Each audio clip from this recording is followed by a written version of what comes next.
Jadi secara umum fungsi-fungsi tadi bisa membuat hama satu merasa kepanasan atau tidak suka memakan daun atau tunas-tunas yang sudah mendapat atau tersentuh dengan zat-zat yang sudah kita miliki.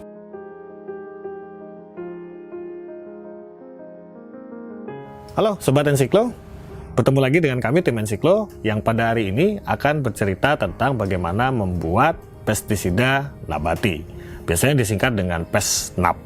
Video kali ini juga bertujuan untuk menjawab beberapa komentar dan pertanyaan teman-teman yang menanyakan bagaimana membuat pestisida nabati. Kami sudah menyiapkan beberapa bahan yang kami gunakan untuk pestisida ini. Nah, tapi sebelum membicarakan bahan, saya ingin katakan pastinya nanti setelah video ini diupload akan ada pertanyaan bagaimana jika bahan ini kurang, bagaimana jika bahan ini kurang, dan bagaimana jika tidak ada. Secara prinsipil, saya ingin menyebutkan kepada teman-teman bagaimana cara memilih bahan-bahan pestisida nabati. Karena belum tentu semua bahan yang saya siapkan ini ada di tangan teman-teman. Untuk membuat pestisida nabati, pada prinsipnya kita bisa membuat dari bahan-bahan yang memiliki beberapa karakter. Yang pertama adalah bahan yang punya karakter panas atau pedas gitu ya. Nah, ini kita bisa gunakan contoh cabai.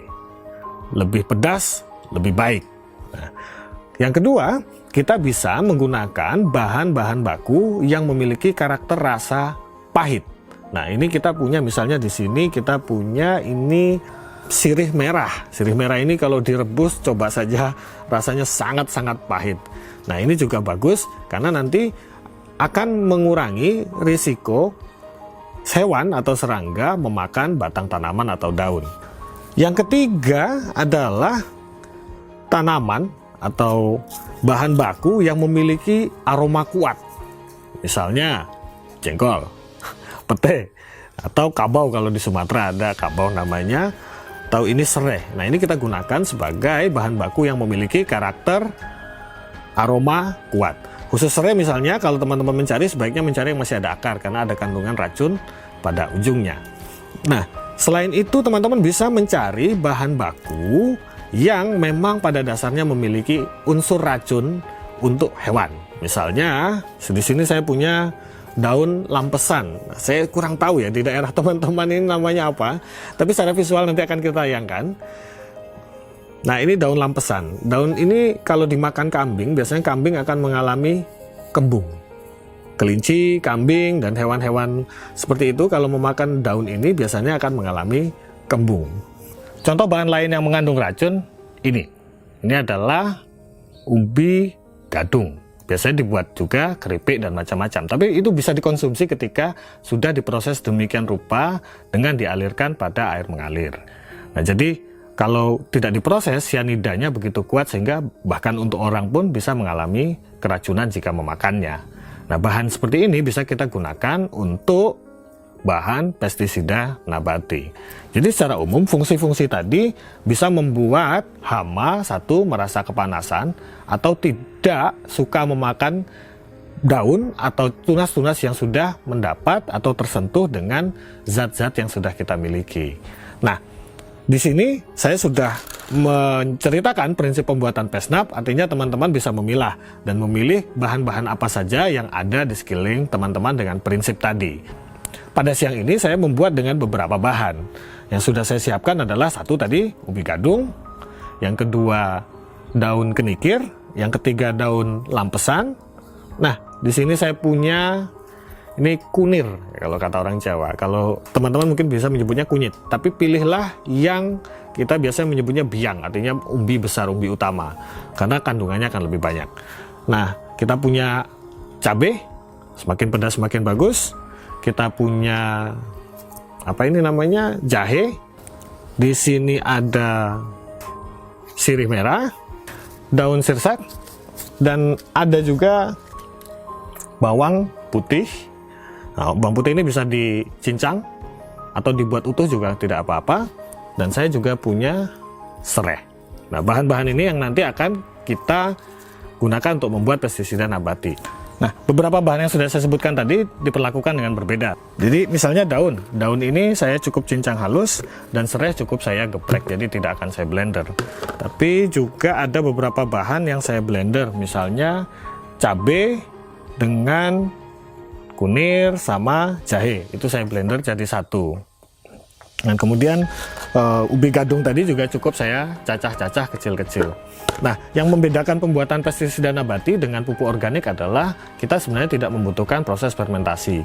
Jadi yang kita lakukan adalah hanya proses ekstraksi saja untuk mengeluarkan kandungan yang ada di dalam bahan-bahan yang sudah kita punya.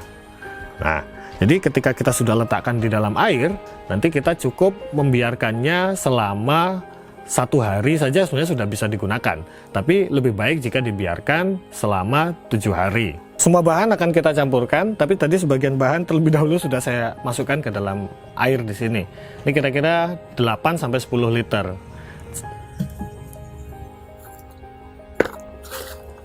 Ini saya masukkan serai dan bahan-bahan lain.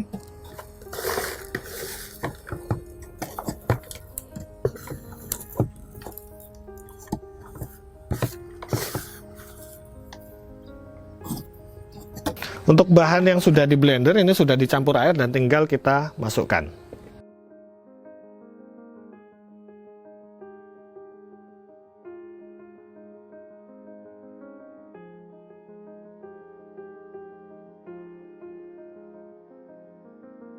Semua bahan sudah tercampur di dalam jerigen ini. Nah, kita bisa menyimpannya selama minimal 24 jam. Setelah itu sudah bisa digunakan.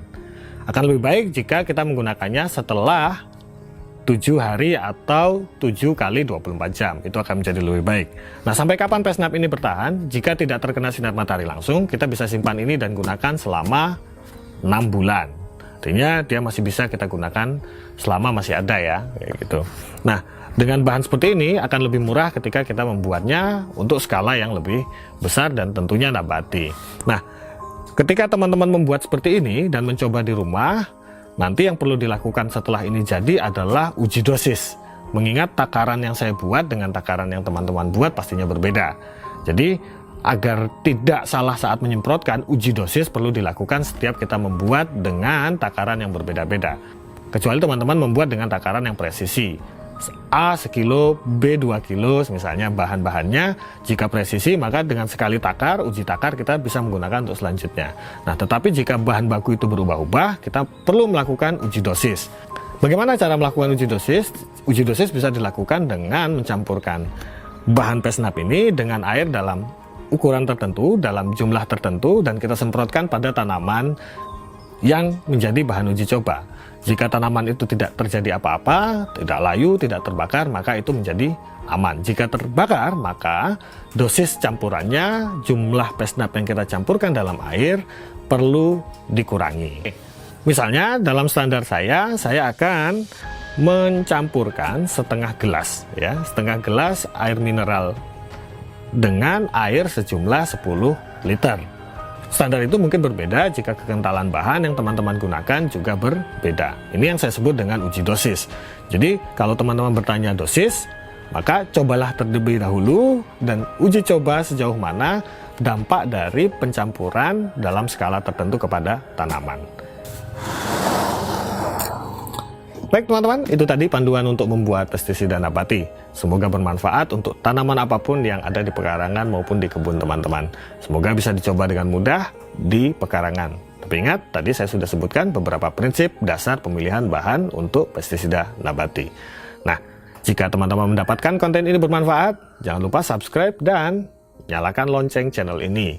Jangan lupa juga membagikan kepada teman-teman lain yang kemungkinan memiliki minat dan kegiatan yang sama untuk bertani, agar ilmu ini bisa bermanfaat bagi yang lainnya. Sampai jumpa pada video-video Ensiklo selanjutnya. Semoga bermanfaat. Dadah!